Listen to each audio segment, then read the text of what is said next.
اعوذ باللہ من الشیطان الرجیم بسم اللہ الرحمن الرحیم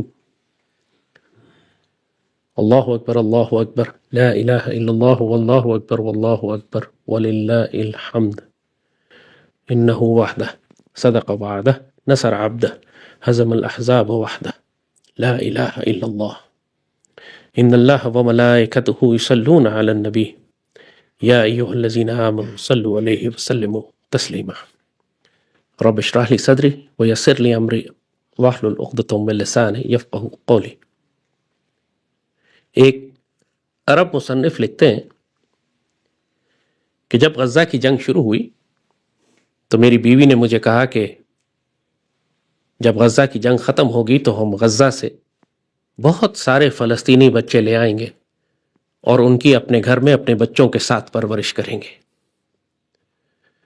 تو وہ عرب مصنف لکھتے ہیں کہ میں نے گھر والی سے کہا کہ جب غزہ کی جنگ ختم ہو جائے گی تو ہم اپنے بچے غزہ بھجوا دیں گے اور اہل غزہ سے کہیں گے کہ ہمارے بچوں کی تربیت کریں۔ جو صاحب نظر ہیں، جو حقیقت اور معرفت کو جانتے ہیں، وہ یہ دیکھ چکے ہیں کہ جو کچھ غزہ میں ہوا ہے وہ ایک حیرت انگیز روحانی تاریخ ہے جو لکھی گئی ہے۔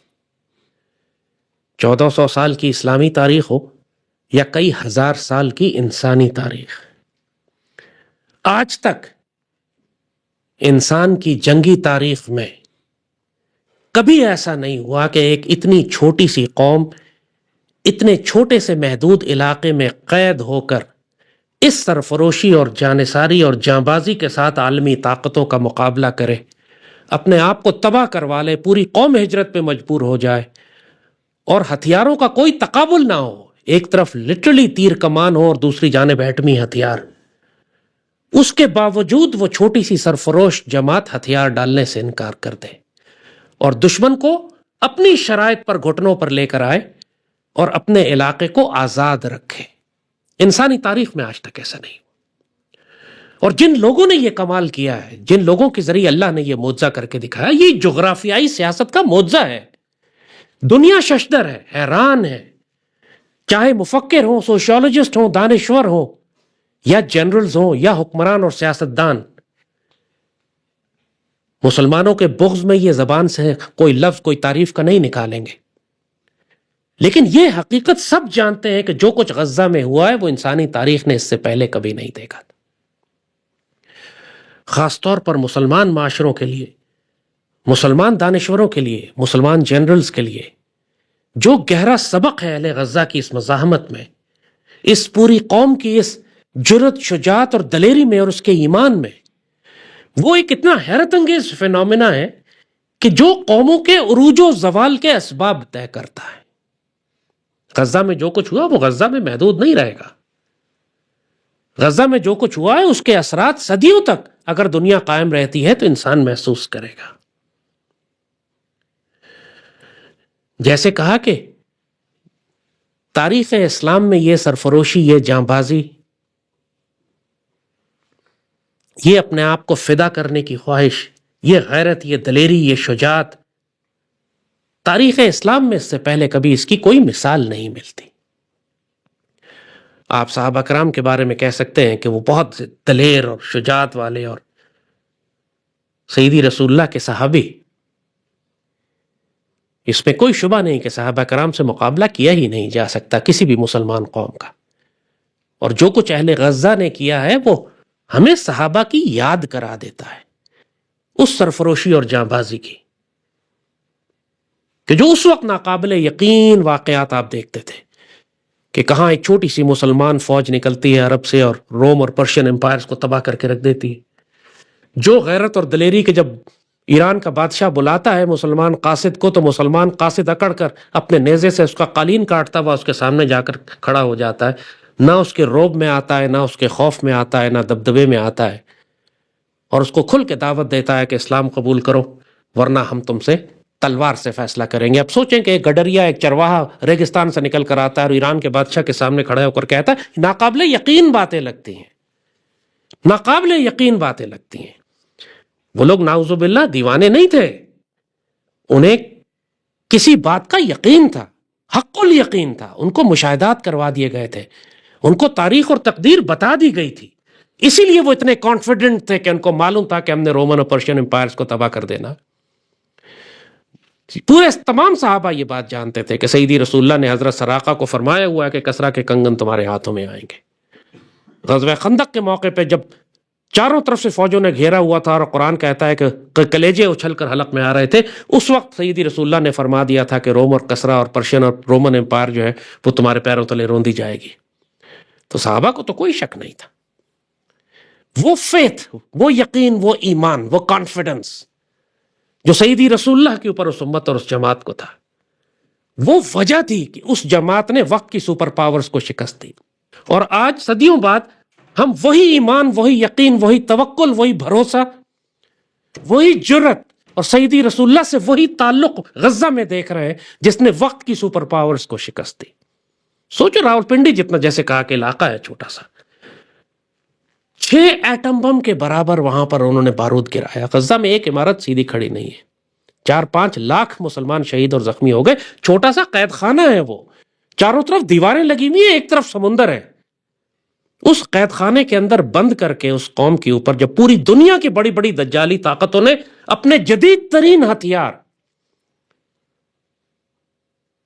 اس کے ساتھ 15 مہینے، 1 سال سے زائد ان کے اوپر اس طرح بمباری کرتے رہے کہ یقین نہیں تھا کہ نیچے کوئی انسان، کوئی چڑیا، کوئی چرند، کوئی پرند، کوئی زندہ بھی بچے گا کہ نہیں۔ اس کے باوجود اہل غزہ میں سے کوئی ایک نہیں اٹھا جو یہ کہتا ہو کہ یہودیوں کے آگے ہتھیار ڈال دو، صلح کر لو، غزہ خالی کر دو، اپنے مقصد حیات سے ہٹ جاؤ۔ تو یہ کون سا روحانی جادو تھا؟ یہ کون سی روحانی طاقت تھی؟ اہل غزہ کا راز آپ کو بتاتے ہیں۔ بابا اقبال کہتے ہیں نا کہ یہ فاقہ کش جو موت سے ڈرتا نہیں، لیکن روح محمد اس کے بدن سے نکال دو۔ دجال جو نصیحت کرتا ہے اپنے چیلوں کو، شیاطین کو، کہ یہ فاقہ کش جو موت سے ڈرتا نہیں، لیکن روح محمد اس کے بدن سے نکال دو۔ یہ غزہ کے جو فاقہ کش ہے نا،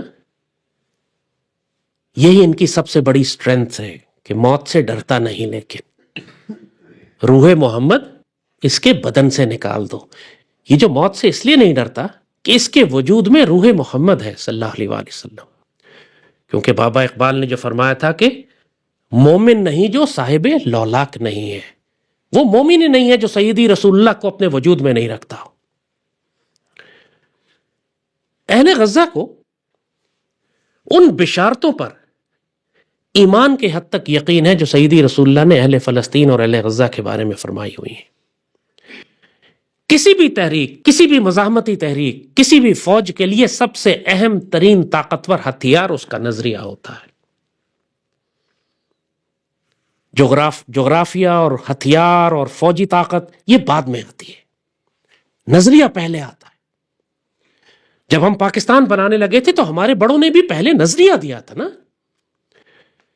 پہلے آپ کو نظریہ ملا کہ ہم نے ایک پاک سرزمین قائم کرنی ہے، اہل نظر نے تازہ بستیاں آباد کرنی ہے جس کا مطلب لا الہ الا اللہ ہوگا، یہاں ہم اللہ کا دین نافذ کریں گے، امت رسول صلی اللہ علیہ وآلہ وسلم کی احیاء کا کام یہاں سے لیا جانا ہے، اس کو خلافت راشدہ کے ماڈل پہ بنانا ہے، یہاں سے غزوہ ہند لڑا جانا ہے، یہاں سے وہ ساری تقدیریں کھولنی ہیں جن کا اللہ کے رسول نے ہم سے وعدہ کیا ہوا ہے۔ یہ نظریہ پہلے آیا تھا، بابا اقبال نے دیا تھا۔ اس نظریے کے بعد آپ کے پاس ایک قائد ہوتا ہے جو اس قوم کو اکٹھا کرتا ہے اس نظریے پر، اور پھر پوری قوم وہ تحریک چلاتی ہے اپنے مقصد کو حاصل کرنے کے لیے۔ جتنا مضبوط اس قوم کا نظریہ ہوتا ہے، جتنا باکردار، نگاہ بلند، سخن دل نواز اور جاں پر سوز اس کا قائد ہوتا ہے، اتنی ہی بھی قوم جانباز اور دلیر ہوتی ہے۔ عالم فقط ہے مومن جانباز کی میراث سے۔ اقبال بابا کہتے ہیں یہ دنیا جو ہے مومن جانباز کی میراث ہے، بغیرت، بے شرم، بے حیا کی میراث نہیں ہے، مومن جانباز کی میراث، جو نرم دم گفتگو ہے، گرم دم جستجو ہے، رزم ہو، بزم ہو، پاک دل ہے، پاک باز ہے، وہ وسعت افلاک میں تکبیر مسلسل دینے والا ہے۔ جب ایک مسلمان جس کا نظریہ یہ ہو کہ اس کے وجود میں روح محمد بستی ہے صلی اللہ علیہ وآلہ وسلم، اور جو اپنی منزل آسمانوں میں دیکھتا ہے، جو وسعت افلاق میں تکبیر مسلسل دیتا ہے، اس کو اپنی منزل آسمانوں میں دکھا دی۔ عقابی روح جب پیدا ہوتی ہے جوانوں میں، ان کو نظر آتی ہے اپنی منزل آسمانوں میں۔ بابا اقبال نے سارے راز کھولے ہیں۔ جو کچھ بابا اقبال نے اپنے شاہینوں کی صفات بتائی ہیں، آج اہل غزہ میں آپ کو وہ نظر آتی، کیونکہ وہ فاقہ کش کے جو موت سے ڈرتے نہیں، ان کے وجود میں جو روح محمد ہے، وہ جو وسعت افلاق میں تکبیر مسلسل دے رہے ہیں، ان کو زندگی کا مقصد بتا دیا گیا ہے۔ فلسطینی سارے تو ہمیشہ تو ایسے نہیں تھے۔ 1948 سے جب سے نقبہ شروع ہوا ہے، بیچارے مسکین مجبور مار کھاتے رہے۔ ان کی قیادت 30-40 سال یاسر عرفات کے پاس رہی۔ سیکولر لادین، بے شرم دہریے لوگ۔ آج جو محمود عباس جن کی نمائندگی کرتا ہے فلسطینی سفارت خانہ جو ہم نے اسلام آباد میں کھولا ہوا ہے، یہ اسرائیل کا سفارت خانہ ہے۔ یہ لوگ مجاہدین کی مخبری کرتے ہیں، مجاہدین کو قتل کرواتے ہیں۔ 1988 تک یہی حال تھا۔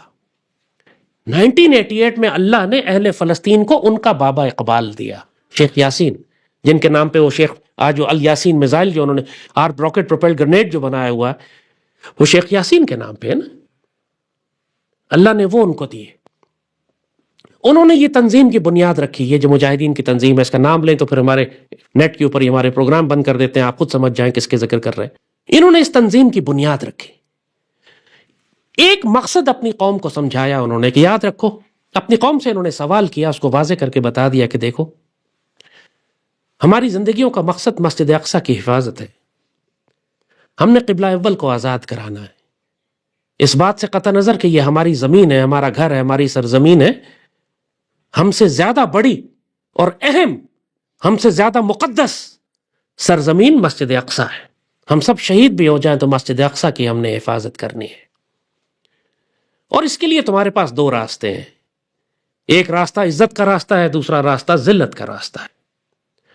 ذلت کا راستہ یہ ہے کہ تم ذلت آمیز صلح کر لو ان دشمنوں کے ساتھ، تم اپنی معیشت ٹھیک کرنے کی کوشش کرو، علاقہ خالی کر دو، جان بچاؤ، نکل جاؤ یہاں سے، زمانے کے حقائق کے مطابق، جغرافیائی سیاست کے مطابق، عالمی طاقتوں کے دباؤ کے مطابق تم فلسطین کا علاقہ یہودیوں کے حوالے کر دو، اپنا بندوبست کرو، اور ذلت آمیز صلح کر کے ان کے ساتھ ان کے غلام بن کے، ان کے نوکر بن کر اسی طرح رہو جس طرح فرعون کے سامنے بنی اسرائیل رہا کرتے تھے۔ آج مسلمان، آج تم بنی اسرائیل کی طرح ان فرعونوں کے سامنے زندگی گزارنا قبول کر لو۔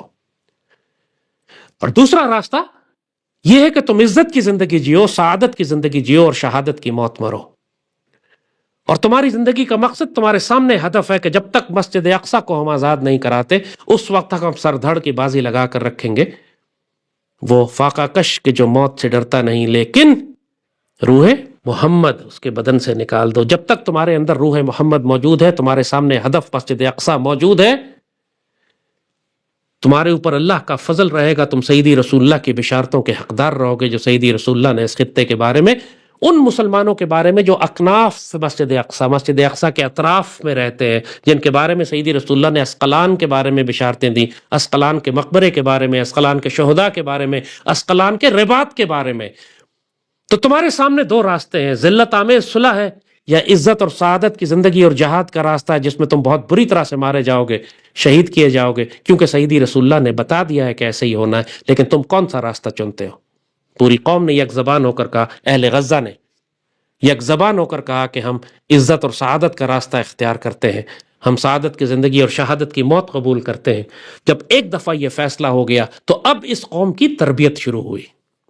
جب ہدف بتا دیا ان کو کہ تم نے مسجد اقصی کو آزاد کرانا ہے، تو پوری ایک نسل کی تربیت 1988 سے لے کر آج تک 25 سال 30 سال انہوں نے ایک نسل کی تربیت کی۔ کنڈرگارٹن پہلی دوسری جماعت کے بچوں کو سکھانا شروع کیا کہ تمہاری زندگی کا مقصد مسجد اقصی کو آزاد کرانا ہے۔ جو جوان تھے انہوں نے دشمن پر پلٹ کر جھپٹنا شروع کیا۔ پہلا انتفاضہ شروع ہوتا ہے اس دور میں، پھر دوسرا انتفاضہ، پھر تیسرا انتفاضہ۔ ہر کچھ عرصے کے بعد یہ اہل غزہ انتفاضہ کرتے تھے، اہل مسجد اقصی انتفاضہ کرتے تھے، بغاوت کرتے تھے ان کے خلاف، مزاحمت کرتے تھے۔ یہ پلٹ کے جھپٹنا، جھپٹ کر پلٹنا ان کے لہو کو گرم رکھ رہا تھا۔ وہ چھوٹے چھوٹے بچے جو اسرائیلی ٹینکوں پر پتھراؤ کیا کرتے تھے، آج 20 سال کے بعد پھر مرد طاقتور تگڑے جوان بن چکے۔ 20 سال انہوں نے غزہ کے نیچے کھدائی کی، غزہ کے نیچے سرنگیں بنائی۔ انہوں نے جب ہدف ڈیفائن کر لیا کہ ہم نے مسجد اقصی کی آزادی کے لیے ایک فیصلہ کن جنگ لڑنی ہے، تو پھر اس کے لیے پوری نسل تیار کی گئی، پوری تیاری کی گئی، ہدف واضح تھا۔ اس نسل کو قرآن سے جوڑا، اس کو یہ بتا دیا کہ جب تک تمہارا تعلق وہ مومن نہیں جو صاحب لولاک نہیں ہے، سیدی رسول اللہ کے ساتھ، قرآن پاک کے ساتھ تمہارا تعلق۔ پھر اس کو ظاہری دنیا کی تعلیم، پوری مسلمان دنیا میں پر کیپٹا سب سے زیادہ تعلیم یافتہ مسلمان اہل فلسطین ہیں۔ پوری عرب دنیا میں اتنے پی ایچ ڈیز نہیں ہیں جتنے فلسطین میں پی ایچ ڈیز ہیں۔ ظاہری دنیا کے حوالے سے بھی بہترین مسلمان، اعلیٰ ترین تعلیم یافتہ انجینئر، ڈاکٹر، سائنٹسٹ، پوری نیوکلیئر سائنٹسٹ، پوری دنیا میں کام کرنے والے۔ ایک فلسطینی ان پڑھ نہیں ہے، ایک فلسطینی نابلد، ناخواندہ نہیں ہے، مگر اس کے ساتھ ساتھ ان کی قرآن کے ساتھ ان کا روحانی تعلق، قرآن کے ساتھ ان کا، سیدی رسول اللہ کے ساتھ ان کا تعلق، ایک حیرت انگیز کمبینیشن تیار کیا گیا۔ اور اسرائیل خود ان کو موقع دیتا رہا، ان کے اوپر سختیاں کر کر، ان پر حملے کر کے، ان کو شہید کر کے، کہ وہ ایک قوم اس بھٹی میں پکتی رہی پچھلے 25 سال، یہ شہادتیں دیتے رہے، لیکن ان کو اپنی حقیقت معلوم تھی، ان کو سیدی رسول اللہ کی بشارتوں پر ایمان تھا۔ انہوں نے ماتم کرنے کے بجائے صبر کے ساتھ، غیرت کے ساتھ، وقار کے ساتھ، عزت کے ساتھ اپنے زخمیوں اور شہیدوں کو اٹھاتے رہے اور سفر کو جاری رکھا، یہاں تک کہ پوری نسل پک کے تیار ہو گئی، زمین کے نیچے سرنگیں تیار ہو گئیں، اسلحہ جمع ہو گیا، پوری قوم نظریاتی طور پر اپنی فوج کے پیچھے کھڑی ہو گئی آ کے۔ اور جب ایک سیسا پلائی ہوئی دیوار یہ بن گئے تو اس وقت شیروں کی طرح یہ جھپٹے دشمن کے اوپر، جو پچھلے 15 مہینے سے آپ یہ جنگ دیکھ رہے ہیں، یہ ایک رات میں نہیں شروع ہوئی، اس کی تیاری شیخ یاسین نے 25 سال 30 سال پہلے شروع کروا دی تھی۔ اس طرح قومیں بنتی ہیں، اس طرح قوموں کو تیار کیا جاتا ہے۔ آج فلسطین کی 25 لاکھ کی جو غزہ کی آبادی ہے، اس میں تقریباً آدھے سے زیادہ 15 سال سے کم عمر کے۔ اب انہوں نے اتنی جنگیں اپنی اس چھوٹی سی زندگی میں دیکھ لی ہے کہ پوری امت مسلمہ کی تم فوجیں بھی جمع کر لو تو انہوں نے اتنی جنگ نہیں دیکھی جتنی ان 15 سال کے بچوں نے دیکھی ہوئی ہے۔ کیسے یہ سیسا پلائی ہوئی دیوار بن گئے۔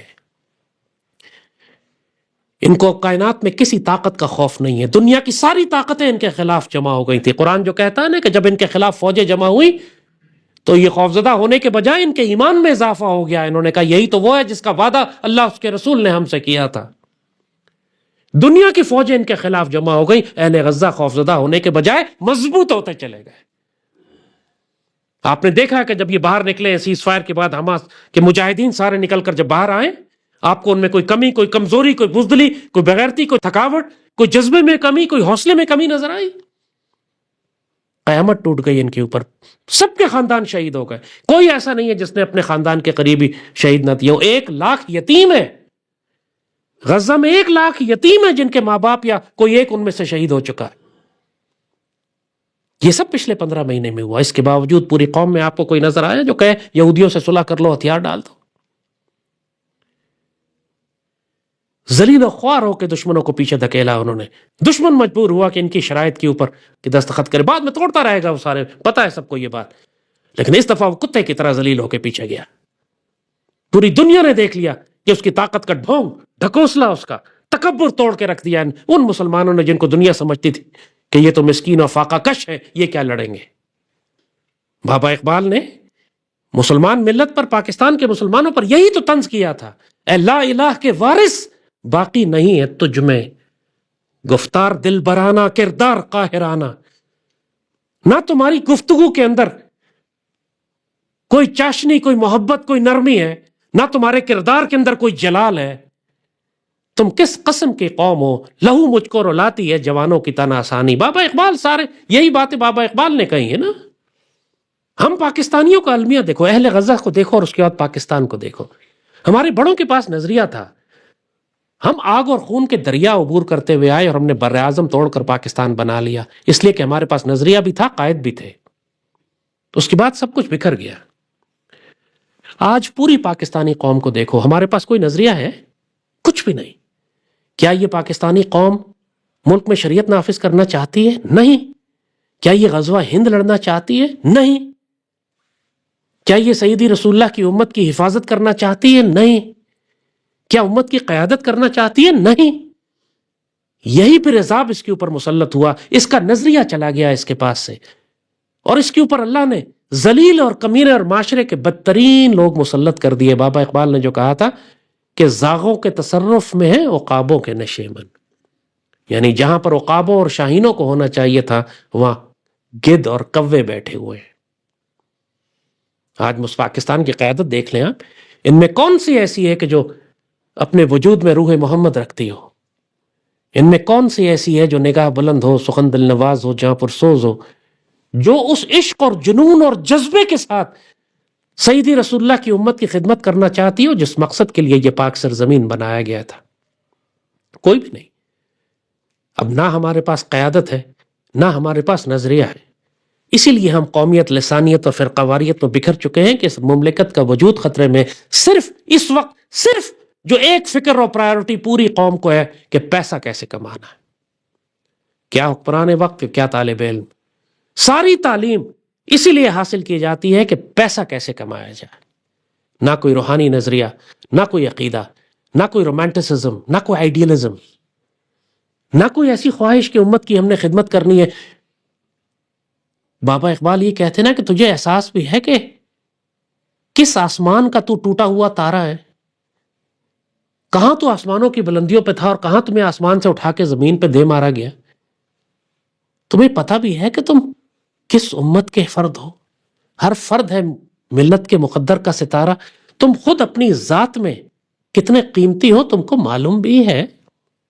تمہیں کس لیے پیدا کیا گیا تھا؟ آج ہمارے ماڈرن سیکولر سکول ہوں، بیکن ہاؤس ہو اور سٹی سکول ہو اور یہ فروبلز ہو اور یہ سارے جس کا مرضی نام لے لیں، یا ہمارے مدارس، کہیں پہ بھی مرد آزاد پیدا نہیں ہو رہے، ہر جگہ غلام۔ ایک طرف بالکل ہی سیکولر فحش لادین تعلیم، اور دوسری جانب جہاں پر دین کی تعلیم دی جا رہی ہے وہاں بھی وہ ملا جن کے بارے میں بابا اقبال نے کہا ہے قوم کیا، قوموں کی امامت کیا، اسے کیا جانے یہ 2 رکعت کے امام۔ بابا اقبال کا ہے نا، اٹھا میں مسجد و منبر و خانقاہ سے غمناک، نہ محبت نہ معرفت نہ نگاہ۔ کوئی ہمارا مذہبی ادارہ بتا دے، کوئی ہمارا سیکولر ادارہ بتا دے کہ جہاں پر ہم شاہین پیدا کر رہے ہو، جہاں پر ہم اللہ کے رسول کے مجاہد پیدا کر رہے ہو۔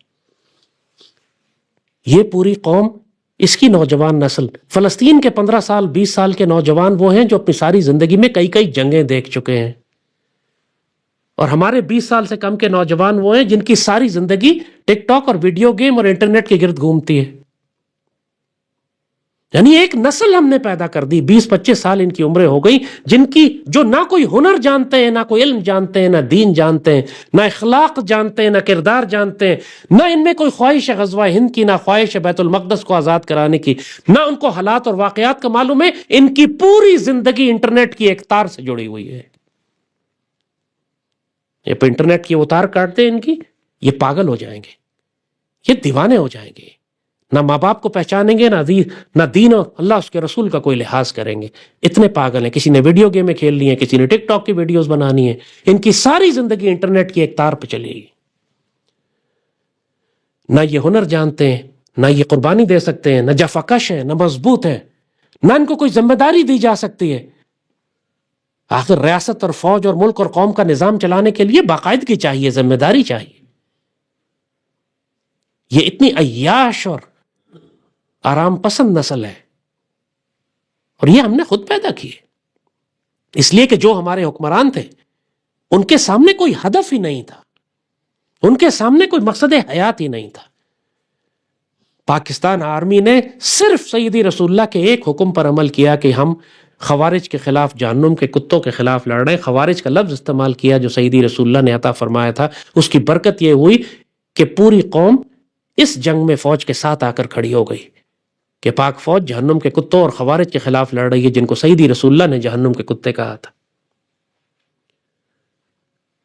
سوچے اگر پاک فوج یہ اعلان کر دے کہ ہم اس پاکستانی قوم کو غزوہ ہند کے لیے تیار کریں گے، اس کی برکت دیکھیں پھر اس پورے پاکستان میں کیسے آتی ہے۔ آپ کے سامنے ایک ہدف آ جائے گا۔ اس قوم کو اس لیے تیار کریں کہ یہ پاکستان ہم نے اس لیے بنایا تھا کہ یہاں پر ہم نے سیدی رسول اللہ کی امت کی قیادت کرنی تھی۔ لیا جائے گا تجھ سے کام دنیا کی امامت کا۔ صرف نظریہ زندہ کریں۔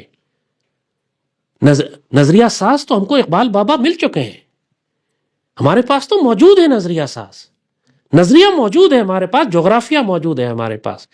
ہم کو اب صرف ایک ایسے نگاہ بلند سخن دل نواز جاں پر سوز قیادت کی ضرورت ہے. اس قیادت کی وہی ہے تیرے زمانے کا امام برحق جو تجھے حاضر و موجود سے بیزار کرے. موت کے آئینے میں دکھا کر تجھے رخ دوست زندگی تیرے لیے اور بھی دشوار کرے. فلسطین والوں کے لیے یہ بابا یاسین تھے، اس کے بعد ہانیہ تھے، اس کے بعد سنوار تھے. ان مجاہدوں نے اپنی پوری قوم کو موت کے آئینے میں دکھا کر رخ دوست زندگی اور بھی تیرے لیے دشوار کرے. بے چین کر دیا ان کو شہادت کے لیے، بے چین کر دیا ان کو کہ سیدی رسول اللہ کے دین کے دفاع کے لیے سردڑ کی بازی لگانے کے لیے. کیا چھوٹا بچہ تو کیا مجاہد تو کیا بوڑھی عورت تو کیا بوڑھا بابا، اور کیا باکردار لوگ، کیا باکردار، نرم دم گفتگو، گرم دم جستجو، رزم ہو یا بزم ہو، پاک دل و پاک باز. جہنم کے کتوں کا مزاج دیکھو، آپ تو دیکھتے ہیں نا وہ بھی اسلام کے نام پہ لڑ رہے ہیں. شکلیں دیکھو منحوس، عمل بد کردار، جاہل، بے غیرت، بے شرم، سیدی رسول اللہ کی امت پہ خنجر حملہ کرنے والے. نام تو وہ بھی مذہب کا لیتے ہیں، شکلیں تو انہوں نے بھی مسلمانوں جیسی بنائی ہوئی. اس کے مقابلے میں فلسطین کے اور غزہ کے مسلمانوں اور مجاہدوں کو دیکھو، کیا باکردار لوگ. درجنوں عورتیں یہودیوں کی ان کے پاس رہیں 1.5 سال، کسی کی طرف نگاہ اٹھا کے نہیں دیکھا. ایسی عزت کے ساتھ ان کو رکھا اور ان کو واپس کر دیا.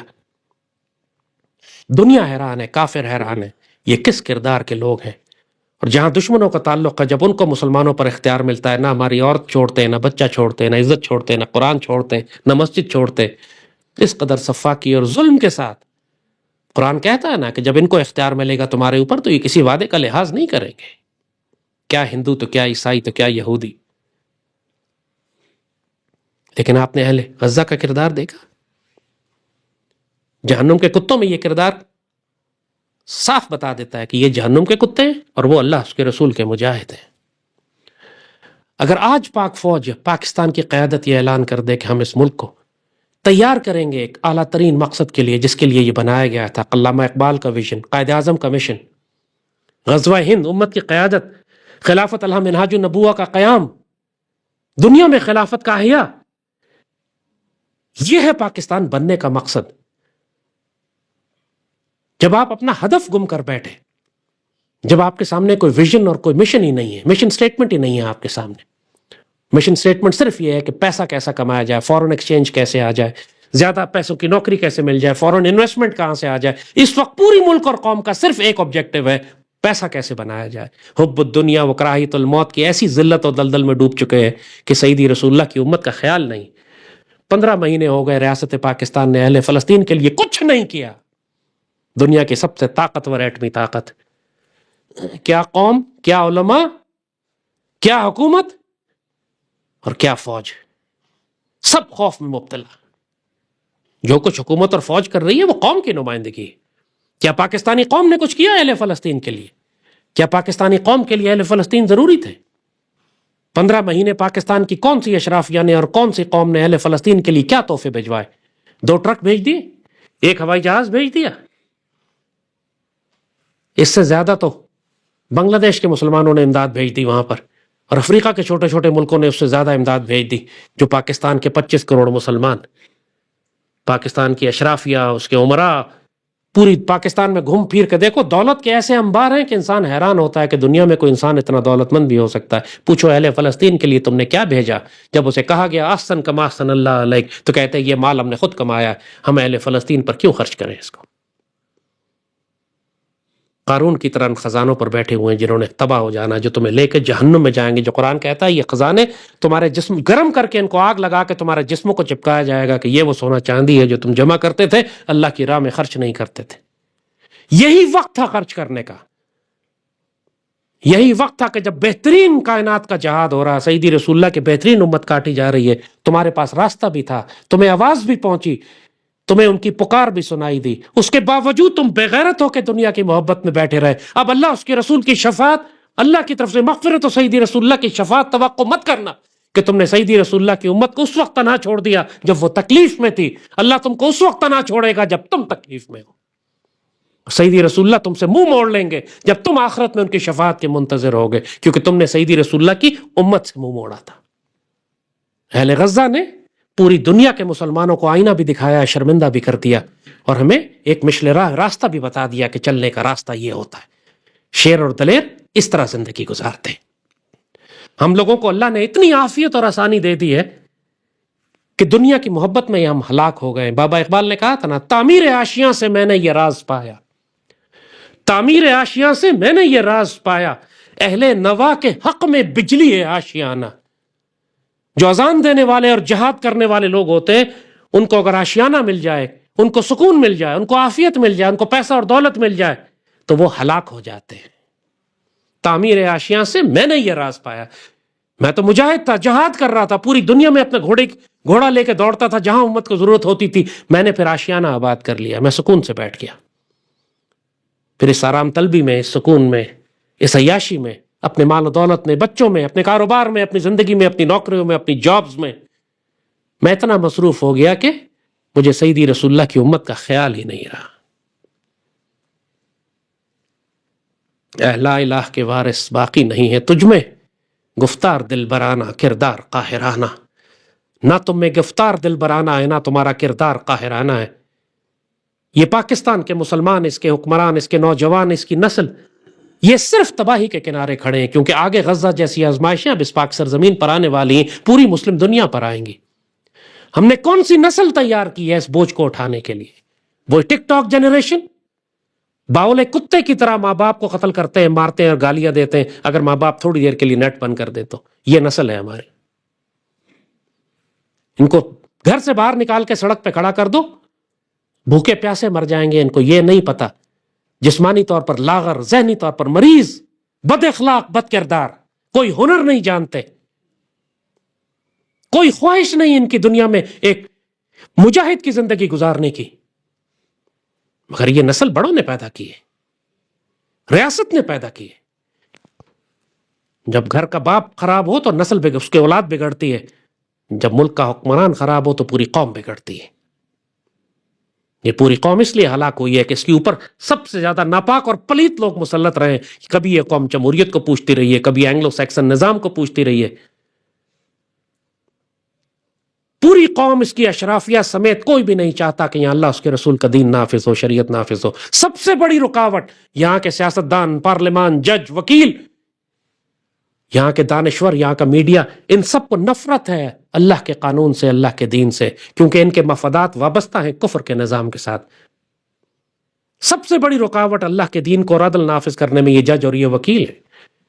جب آپ نے کاروبار اور ایک پیشہ ایسا بنا دیا ہے، ایک پوری کلاس طاقتور غنڈہ اور مافیاز کی آپ نے ایسی ایجاد کر دی ہے کہ جس کا ذریعہ معاش یہ ہے کہ جتنا زیادہ طویل مقدمہ کھینچا جا سکے اتنی ہی اس کا ذریعہ معاش ہے، اتنی اس کی آمدنی ہے۔ تو ملک میں عدل اور انصاف فوری اور سستا کیسے ہو سکتا ہے کبھی؟